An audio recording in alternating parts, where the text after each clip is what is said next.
अगर last 6 months का data देखें तो यहाँ पर कई मिड कैप फंड्स की रैंकिंग में बड़े बदलाव आए हैं और कई फंड्स को लेकर इन्वेस्टर्स के पर्सपेक्टिव भी चेंज हुए हैं।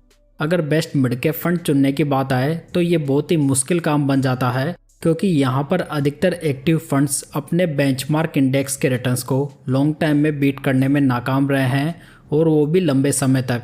वहीं पर दूसरी ओर बात करें मिड कैप इंडेक्स की, तो ये बहुत ही बढ़िया परफॉर्म कर रहा है, जिसकी वजह से इसे आउट परफॉर्म करना थोड़ा मुश्किल काम बन गया है। तो दोस्तों, आज मैं आपको प्रेजेंट टाइम के 5 बेस्ट मिड कैप फंड्स बताऊंगा जो कि कंसिस्टेंटली अपने बेंचमार्क के रिटर्न्स को बीट करते हुए आ रहे हैं। साथ ही ये मिड कैप फंड्स अभी के समय इन्वेस्टमेंट करने के लिए सबसे बेस्ट भी माने जा सकते हैं। तो चलिए वीडियो की शुरुआत करते हैं और बात करते हैं number 5 best mid cap fund की, जहां पर मैंने लिया है HDFC mid cap opportunities fund. ये फंड मिड कैप कैटेगरी का एक बहुत ही रेपुटेड और बढ़िया फंड माना जाता है। AUM के हिसाब से ये मिड कैप फंड सबसे बड़ा है। इस फंड की खासियत ये है कि ये फंड स्टेबल स्ट्रेटजी को फॉलो करता है, यानी कि ये स्टॉक्स को खरीदता है और लंबे टाइम तक होल्ड करता है, जिसकी वजह से यहाँ पर रिस्क की मात्रा कंपैरेटिवली कम हो जाती है। अगर फंड की बेसिक्स की बात करें तो ये फंड जनवरी 2007 में लॉन्च हुआ था। फंड का benchmark index Nifty mid cap 150 TRI है, जो कि यहाँ पर पांचों फंड्स का एक ही रहने वाला है। अगर फंड का लेटेस्ट AUM देखें, यानी कि निवेशकों ने फंड में कितना पैसा इन्वेस्ट किया हुआ है, तो ये 79,718 करोड़ रुपीज़ है। फंड की डाइट प्लान का एक्सपेंस रेशियो देखें तो ये 0.77% है। इस मिड कैप फंड को 2013 से मिस्टर चिराग सेतलवत मैनेज कर रहे हैं।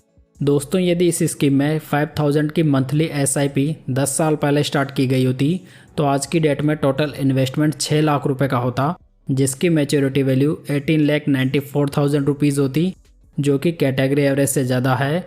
वहीं पर दूसरी ओर यदि 10 साल पहले इस फंड में 1 लाख रुपए लमसम इन्वेस्ट किए गए होते तो आज उसकी मैच्योरिटी वैल्यू 5,55,000 रुपीज़ की होती। आप यहाँ पर फंड के 10 सालों के रोलिंग रिटर्न्स को देख सकते हैं, जहाँ पर 15 से 20% के रिटर्न्स 10 सालों के पीरियड में 100% टाइम्स आए हैं। साथ ही इसके 10 सालों के पीरियड में मिनिमम और मैक्सिमम रिटर्न्स की रेंज भी काफ़ी बढ़िया है। कुल मिलाकर फंड के रिटर्न्स में काफ़ी अच्छी कंसिस्टेंसी है। अगर फंड के ट्रेलिंग रिटर्न्स को देखें तो फंड ने लास्ट 10 ईयर्स में 18.68% के, लास्ट 5 ईयर्स में 32.94% के, लास्ट 3 ईयर्स में 32.91% के और लास्ट 1 ईयर में 7.77% के रिटर्न्स बनाकर दिए हैं। कुल मिलाकर फंड के लॉन्ग टर्म के रिटर्न्स काफ़ी बढ़िया हैं। अगर फंड के इंपॉर्टेंट रिस्क रेशियोज पर नज़र डालें तो इसका अल्फा 5.51% है। अल्फा रेशियो ये बताता है दोस्तों कि फंड अपने बेंचमार्क इंडेक्स से कितने ज़्यादा रिटर्न्स बना रहा है। तो यहाँ पर फंड का अल्फा कैटेगरी एवरेज से काफ़ी बढ़िया है, जहाँ पर इसकी पूरी कैटेगरी में सेकंड रैंक है। अगर फंड का बीटा देखें तो ये 0.87 है। बीटा रेशियो जो होता है वो किसी फंड की वॉलेटिलिटी को मेजर करता है। तो यहाँ पर फंड का बीटा कैटेगरी एवरेज से कम है, यानी कि ये फंड कैटेगरी एवरेज से कम वॉलेटाइल है। अगर फंड का साप रेशियो देखें तो ये 1.41 है। साप रेशियो ये बताता है दोस्तों कि फंड कितने रिस्क एडजस्टेड रिटर्न्स बनाकर दे रहा है। तो ये भी फंड का बढ़िया है, जो कि कैटेगरी का बेस्ट साप रेशियो है। अगर फंड का अपसाइड कैप्चर रेशियो देखें तो ये 96 है, यानी कि बुल मार्केट में यदि बेंचमार्क इंडेक्स 10% से ऊपर जाता है तो ये फंड 9.60% से ऊपर जाता है, जो कि कैटेगरी एवरेज से काफ़ी ज़्यादा है। वहीं पर इसका डाउनसाइड प्रोटेक्शन भी बढ़िया है, जहां पर प्रत्येक 10% के मार्केट करेक्शन के साथ में ये फंड ओनली 7% ही करेक्ट होता है, जो कि कैटेगरी एवरेज से काफ़ी कम है। यानी कि ये फंड आपको बहुत ही बढ़िया डाउनसाइड प्रोटेक्शन भी प्रोवाइड कर देता है। HDFC mid cap opportunities fund के पोर्टफोलियो में टोटल 76 स्टॉक्स मौजूद हैं, जिसका एसेट एलोकेशन इस प्रकार है। दोस्तों, यदि आप फ्यूचर स्मॉल कैप फंड के बारे में जानना चाहते हैं तो आप ये वीडियो चेकआउट कर सकते हैं, लिंक आपको ऊपर आई बटन में मिल जाएगा। नेक्स्ट बात करते हैं नंबर 4 फंड की, जहां पर मैंने लिया है निप्पॉन इंडिया ग्रोथ फंड। ये फंड निप्पॉन इंडिया का मिड कैप फंड है, जिसका कि काफ़ी अच्छा ट्रैक रिकॉर्ड अवेलेबल है। ये फंड अक्टूबर 1995 में लॉन्च हुआ था। अगर फंड का लेटेस्ट AUM देखें तो ये 36,836 करोड़ रुपीज़ है और इसके डाइट प्लान का एक्सपेंस रेशियो 0.72% है। निप्पॉन इंडिया ग्रोथ फंड को 2023 से मिस्टर रुपेश पटेल मैनेज कर रहे हैं। यदि इस स्कीम में भी 5000 की मंथली SIP 10 साल पहले स्टार्ट की गई होती तो आज की डेट में टोटल इन्वेस्टमेंट 6 लाख रुपए का होता, जिसकी मैच्योरिटी वैल्यू 19,74,000 रुपीज़ होती। और 10 साल पहले किए गए 1 लाख रुपए के लमसम की मेच्योरिटी वैल्यू आज की डेट में 5,60,000 रुपीज़ की होती। दोस्तों आप यहाँ पर फंड के 10 सालों के रोलिंग रिटर्न्स को देख सकते हैं, जहाँ पर फंड के रिटर्न्स 15 से 20% के 10 सालों के पीरियड में 100% टाइम्स आए हैं। यानी कि फंड के रिटर्न्स 10 सालों के पीरियड में 15 से 20% के हर बार रहे हैं, जो कि बहुत ही बड़ा पॉजिटिव बन जाता है। साथ ही हम यहाँ पर देख सकते हैं कि लोअर रिटर्न्स की रेंज लॉन्ग टर्म में बहुत ही कम है, मतलब कि फंड के रिटर्न्स में काफ़ी अच्छी कंसिस्टेंसी भी अवेलेबल है। अगर फंड के ट्रेलिंग रिटर्न्स को देखें तो फंड ने लास्ट 10 ईयर्स में 18.85% के, लास्ट 5 ईयर्स में 33.82% के, लास्ट 3 ईयर्स में 31.89% के और लास्ट 1 ईयर में 8.17% के रिटर्न्स बनाकर दिए हैं। अगर फंड के रिस्क रेशियोज देखें तो फंड का अल्फा 3.77% है, बीटा 0.93 है, यानी कि फंड थोड़ा ज़्यादा वॉलेटाइल जरूर है। वहीं पर इसका साप रेशियो देखें तो ये 1.28 है, जो कि काफ़ी बढ़िया है। अगर फंड का अपसाइड कैप्चर रेशियो देखें तो ये 98 है, जो कि कैटेगरी एवरेज से काफ़ी बढ़िया है। वहीं पर इसका डाउनसाइड प्रोटेक्शन भी कैटेगरी एवरेज से बढ़िया है। निप्पॉन इंडिया ग्रोथ फंड के पोर्टफोलियो में 95 स्टॉक्स मौजूद हैं, जिसका एसेट एलोकेशन आप यहाँ पर देख सकते हैं। नेक्स्ट बात करते हैं नंबर 3 फंड की, जहां पर मैंने लिया है Motilal Oswal mid cap fund. ये फंड मिड कैप कैटेगरी का one of the best fund माना जाता है। इस फंड की ये स्ट्रेटेजी है कि ये फंड पोर्टफोलियो में लिमिटेड स्टॉक्स रखता है, जिसके थ्रू ये ग्रोथ स्टॉक्स में इन्वेस्ट करता है। ये फंड 2014 में लॉन्च हुआ था। फंड का लेटेस्ट AUM 30,401 करोड़ रुपीज़ है और इसके डेट प्लान का एक्सपेंस रेशियो 0.70% है। इस स्कीम को 2018 से मिस्टर निकेश शाह, 2022 से मिस्टर राकेश सेठी और 2024 से मिस्टर अजय खंडेलवाल मैनेज कर रहे हैं। यदि इस स्कीम में 5,000 की मंथली SIP 10 साल पहले स्टार्ट की गई होती तो आज 6 लाख रुपए के निवेश की वैल्यू 21,30,000 रुपीज़ होती और 10 साल पहले किए गए 1 लाख रुपए के लमसम की मेच्योरिटी वैल्यू आज की डेट में 5,70,000 रुपीज़ की होती। अगर फंड के 10 सालों के रोलिंग रिटर्न्स को देखें तो ये 15 से 20% के 10 ईयर्स में 87.83% टाइम्स आए हैं।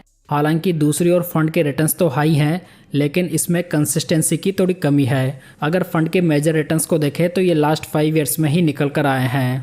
यदि फंड के ट्रेलिंग रिटर्न्स को देखें तो फंड ने लास्ट 10 ईयर्स में 19.06% के, लास्ट 5 ईयर्स में 35.77% के, लास्ट 3 ईयर्स में 36.73% के और लास्ट 1 ईयर में 11.24% के रिटर्न्स बनाकर दिए हैं।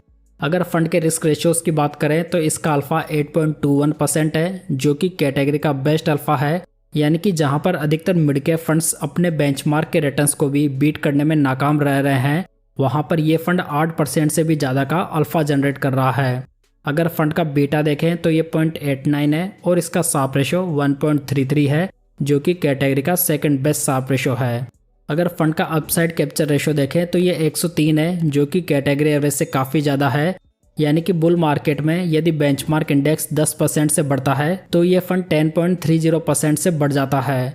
वहीं पर डाउनसाइड कैप्चर रेशियो की बात करें तो ये 74 है, जो भी बढ़िया माना जा सकता है। Motilal Oswal mid cap fund के पोर्टफोलियो में टोटल 26 स्टॉक्स मौजूद है, जिसका एसेट एलोकेशन इस प्रकार है। ओवरऑल देखा जाए तो ये फंड काफ़ी बढ़िया है। हालांकि रिसेंट वॉलेटाइल मार्केट में ये फंड कुछ ज़्यादा ही गिर गया था, जिसकी वजह से फंड की रैंकिंग में भी बदलाव हुआ है। साथ ही ये फंड रिस्क की स्ट्रेटेजी को भी फॉलो करता है, तो इस बात का विशेष ध्यान रखें। अब बात करते हैं नंबर 2 मिड कैप फंड की, जहां पर आता है एडलविस मिड कैप फंड। ये मिड कैप फंड इस कैटेगरी का काफ़ी बढ़िया फंड है, जो कि लगभग सभी इंपॉर्टेंट पैरामीटर्स पर खरा उतरता है। ये फंड ना तो बहुत ज़्यादा एग्रेसिव है, ना बहुत ज़्यादा डिफेंसिव है। सो यहाँ पर एक अच्छा बैलेंस देखने को मिल जाता है। ये फंड दिसंबर 2007 में लॉन्च हुआ था। फंड का लेटेस्ट AUM देखें तो ये 10,028 करोड़ रुपीज़ है और इसके डाइट प्लान का एक्सपेंस रेशियो 0.40% है, जो कि काफ़ी कम है। यदि स्कीम के फंड मैनेजर्स को देखें तो इसे 2021 से मिस्टर त्रिदीप भट्टाचार्य और 2024 से मिस्टर राज कोराडिया और मिस्टर ध्रुव भाटिया मैनेज कर रहे हैं। यदि इस स्कीम में भी 5,000 की मंथली SIP 10 साल पहले स्टार्ट की गई होती तो आज की डेट में टोटल इन्वेस्टमेंट 6 लाख रुपीज़ का होता, जिसकी मैच्योरिटी वैल्यू 20,81,000 रुपीज़ होती और 10 साल पहले किए गए 1 लाख रुपए के लमसम की मैच्योरिटी वैल्यू आज की डेट में 5,97,000 रुपीज़ की होती। आप यहाँ पर फंड के 10 सालों के रोलिंग रिटर्न्स को देख सकते हैं। जहां पर 15 से 20% के रिटर्न्स 10 सालों के पीरियड में 93.04% टाइम्स आए हैं। यानी कि फंड के रिटर्न्स 10 सालों के पीरियड में हर बार 15% से ज़्यादा ही रहे हैं। कुल मिलाकर इस फंड के रिटर्न्स भी काफ़ी अच्छी कंसिस्टेंसी दिखा रहे हैं। अगर फंड के ट्रेलिंग रिटर्न्स की बात करें तो फंड ने लास्ट 10 ईयर्स में 19.58% के, लास्ट 5 ईयर्स में 35.15% के, लास्ट 3 ईयर्स में 33.59% के और लास्ट 1 ईयर में 12.66% के रिटर्न्स बनाकर दिए हैं। तो यहाँ पर 10 सालों के पीरियड में मोर देन 19% के रिटर्न्स काफ़ी बढ़िया माने जा सकते हैं, जहाँ पर इसकी पूरी कैटेगरी में सेकंड रैंक रही है। अगर फंड के रिस्क रेशियोज पर नज़र डालें तो इसका अल्फा 3.79% है, बीटा 0.95 है और इसका साप रेशियो 1.26 है। अगर फंड का अपसाइड कैप्चर रेशियो देखें तो ये 99 है, जो कि कैटेगरी एवरेज से काफ़ी बढ़िया है और इसका डाउनसाइड कैप्चर रेशियो 83 है। एडलविस मिड कैप फंड के पोर्टफोलियो में टोटल 76 स्टॉक्स मौजूद हैं, जिसका एसेट एलोकेशन इस प्रकार है। दोस्तों, यदि आपने यहाँ तक वीडियो देख लिया है और जानकारी आपको पसंद आई हो तो वीडियो को लाइक और चैनल को सब्सक्राइब जरूर कर लीजिएगा। फाइनली बात करते हैं नंबर 1 मिड कैप फंड की, जो कि है Invesco India mid cap fund. Present time में देखें तो ये मिड कैप फंड सबसे बेस्ट चॉइस बन जाता है, जिसमें कि ये वोलेटाइल मार्केट में भी सबसे बढ़िया परफॉर्म कर रहा है। ये फंड अप्रैल 2007 में लॉन्च हुआ था, यानी कि फंड काफ़ी पुराना है। फंड का लेटेस्ट AUM देखें तो ये 6,641 करोड़ रुपीज़ है और इसके डाइट प्लान का एक्सपेंस रेशियो 0.63% है। इस स्कीम को 2023 से मिस्टर अमित गनात्रा और मिस्टर आदित्य खेमानी मैनेज कर रहे हैं। यदि इस स्कीम में भी 5,000 की मंथली SIP 10 साल पहले स्टार्ट की गई होती तो आज 6 लाख रुपए की मेच्योरिटी वैल्यू 20,67,000 रुपीज़ होती, और यदि 10 साल पहले 1 लाख रुपए लमसम इन्वेस्ट किए गए होते तो आज उसकी मेच्योरिटी वैल्यू 6,04,000 रुपीज़ होती। अगर फंड के रोलिंग रिटर्न्स को देखें तो यहाँ पर 15 से 20% के रिटर्न्स 10 सालों के पीरियड में 99.13% टाइम्स आए हैं और मोर देन 20% के रिटर्न्स 5 सालों के पीरियड में 36.86% टाइम्स आए हैं, जो कि काफ़ी बढ़िया रेंज मानी जा सकती है। अगर फंड के ट्रेलिंग रिटर्न्स को देखें तो फंड ने लास्ट 10 ईयर्स में 19.65% के, लास्ट 5 ईयर्स में 32.45% के, लास्ट 3 ईयर्स में 34.63% के और लास्ट 1 ईयर में 17.79% के रिटर्न्स बनाकर दिए हैं। दोस्तों, जहां पर लास्ट 1 ईयर में बेंचमार्क इंडेक्स के रिटर्न्स काफ़ी कम है, वहां पर इस फंड ने बहुत ही बढ़िया रिटर्न्स बनाकर दिए हैं। अगर फंड का अल्फा देखें तो ये 4.19% है, फंड का बीटा 0.94 है और इसका साप रेशियो 1.26 है। अगर फंड का अपसाइड कैप्चर रेशियो देखें तो ये 103 है, जो कि काफ़ी बढ़िया है और इसका डाउनसाइड प्रोटेक्शन 90 है। हालांकि ये थोड़ा हायर साइड पर जरूर है, यानी कि ये फंड थोड़ा वोलेटाइल नेचर का है। Invesco India mid cap fund के पोर्टफोलियो में टोटल 46 स्टॉक्स मौजूद हैं, जिसका एसेट एलोकेशन इस प्रकार है। तो दोस्तों, हमने यहाँ पर 5 मिड कैप फंड्स की बात की, जिसमें कि HDFC mid cap opportunities fund और निप्पॉन इंडिया ग्रोथ फंड थोड़े स्टेबल स्ट्रेटेजी को फॉलो करते हैं, जबकि बाकी Motilal Oswal mid cap fund, Edelweiss mid cap fund और Invesco India mid cap fund थोड़े एग्रेसिव नेचर के फंड्स हैं। तो दोस्तों, ये थी आज की जानकारी। उम्मीद करता हूँ कि ये आपको पसंद आई होगी। वीडियो अच्छा लगा हो तो इसे लाइक, कमेंट और शेयर जरूर कीजिएगा। साथ ही इस चैनल को सब्सक्राइब जरूर कर लीजिएगा। तो चलिए दोस्तों, फिर मिलते हैं किसी नई जानकारी के साथ।